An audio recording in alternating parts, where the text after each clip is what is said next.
Okay, hi, my name is Wesley. I'm doing this interview today to share my experience with interior design renovation scams. Basically to help educate members of the public, those of you who might be new in getting a new home, and the things you should look out for.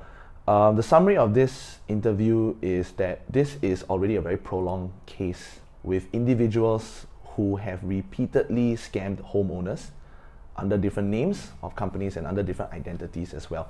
For me, all this began in the date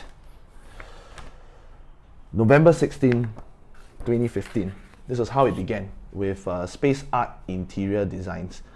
The culprits for the current case leading up to the year 2016 are the same individuals that took this in 2015 as well. Darren Wong and Bernard Tan. So far, these are the only two individuals who we know who are very heavily involved.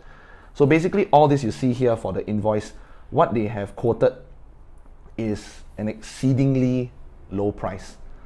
A very, very good deal.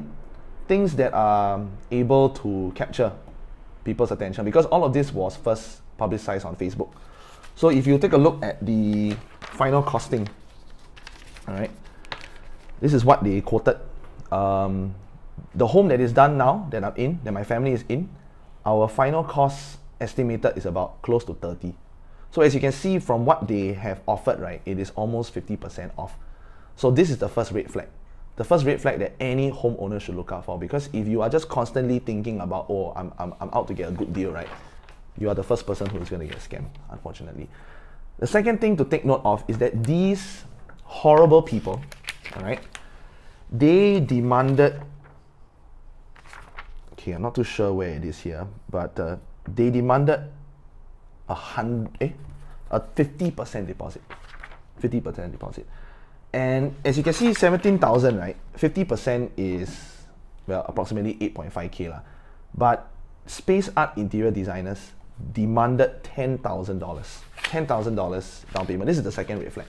Because if you go and hire a legit interior designer, right, they will not ask you for anything close to 50%. At the most 20%. But for my new guy, the guy that did a wonderful job for this home, right, he only asked for 10%. And everything else was paid him only upon completion of the home. So that is the first thing you need to look out for. So the whole idea of it, right, is that they will get your money. Once that is done, right, it's more or less over for you. After that, they will come up with all sorts of reasons just to delay and try to drag out all clients as possible. Because like I already said, Space Art Interior Design Private Limited, 2015, 11 Woodlands Close. This is just a shell address. There's nobody there. It's just an empty room. Many people have gone there. Many people have tried to find these people. It's just an empty office. 2016, from what I know, now they are known as D Interiors Private Limited. So as you can see, 1 year has gone by, different company, different name, different whole set of scammers, and the whole thing based upon delaying people. Bernard, the main interior designer, claims that he needed like close to a month to get the hacking permit, because this hacking permit is not attainable by his company and only given by certain contractors who have been given a certain license by the government. Nonsense. Third red flag. The moment you have this kind of things, all these delays coming in, right, it's a clear sign that they're just stalling for time. And then everything else leading up to that, other excuses, carpenter cannot come in, all this is just to delay you. So for all homeowners, right, you should not even be in that third step. The moment you are in that third step, right, there is pretty much almost nothing you can do already, but to try and nip it in the bud as close as you can. So we brought this to small claims, all right, and earlier on I was mentioning about how they wanted to buy time. So when they, say that they cannot get the hacking permit lah, carpenter got problem, all this kind of nonsense, this is the exact same thing as well. Bernard Tan, the main interior designer, came for every single one of the small claims discussions, giving us the illusion that he was fighting for his contract, stating that, before I get to that, right, basically he delayed us to a point where I told him that I want a refund. So he said that because we have requested for a refund, the contract that we have here becomes null. So basically it doesn't make any sense, because in any case, during the entire heated conversation, right, he was the one that also brought up the idea first that he doesn't want to handle our project anymore. So all this all part of the scam as well. So back to the small claims. All the meetings he went for, every discussion, every mediation with the referee, all he attended. At the end of the day, the final verdict, the final conclusion, completely no-show from Bernard Tan. Obviously, because the whole time, right, he was just giving us nonsense and just trying to feed us as much BS as possible. So he already zao, and they awarded us the claims. But it was pointless, because we needed to acquire bailiff. And for those of you who do not know what bailiff is something where they acquire these people who will go down to the office, they'll take away office equipment, and then attempt to sell it off to try and offset the balance of what they owe you. But obviously, like I just mentioned before, it's just a shell office. There's nothing in there. There's nothing we can do.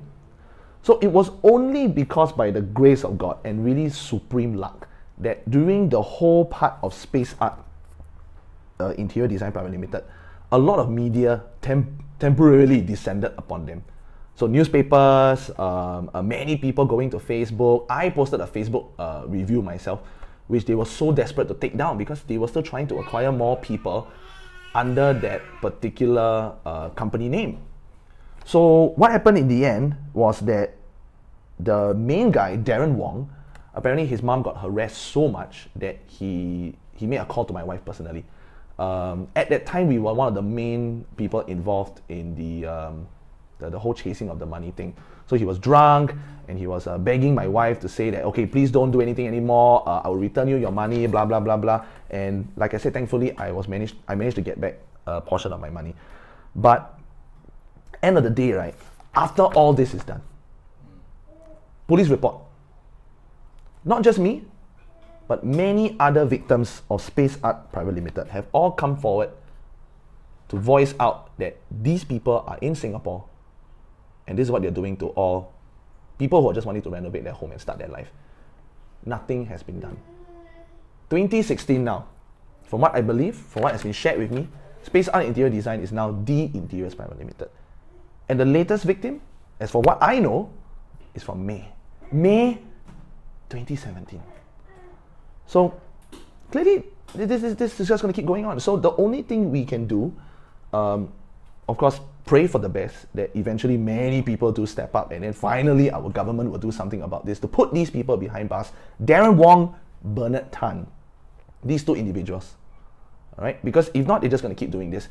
And if our government is not going to do anything to stop them, then I implore you, as a future homeowner, you heard all the red flags. Number one, don't go for the cheap deal. Do not go for the cheap deal. That's the first red flag. Number two, anything more than 20% deposit, you run away. Doesn't matter how good it is, no matter how much you trust the guy, anything more than 20%, drop it.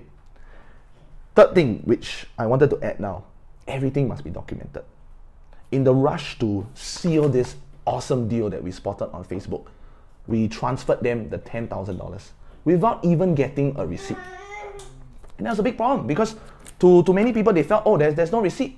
You can't claim they received the money. You have one little iBanking stamp that might not be enough in many cases. So you got to make sure that you have a receipt. And we were so paranoid that for our next interior designer, who turned out to be a really great guy, we actually recorded the passing of the money, like with camera and handphone camera. Yeah, because that's how paranoid we were already. And that's what you need to be. Dear members of the public, that's what you need to be. Because for me, like I said already, I'm very blessed to get back. My family is very blessed to get a certain portion back. Our initial sum, 10,000. There are many people from Space Art Interior Design, many victims of Space Art that have lost tens of thousands. 30,000. So basically many victims of Space Art Interior Designs Private Limited. $30,000, $40,000. And all of this is gone. These people never bothered to return. The only reason why I can say that my family was returned a certain portion was because they were just trying to stem down all the media attention that was going on. I just happened to be the first few. All the people at the end, they're the ones who still suffer till today. So that's all I have, and really hoping that more people will step forward. Just voice out, because if you don't do this, many more people are going to suffer. These people are living a way more luxurious life than all of us. From what I know, Bernard Tan recently posted on Facebook, happy life, new Vietnamese wife, driving a new Jaguar, asking a friend to go and play darts. So clearly nothing is going on. They're moving on with life. So for those of you victims already, let's try to do something as much as we can to turn our attention to these two individuals. We don't even know who else is out there, but these two individuals are the main ones for us at the moment. Darren Wong, Bernard Tan, Space Art Interior Designs Private Limited, The Interiors Private Limited. Let's do something about it. Thank you.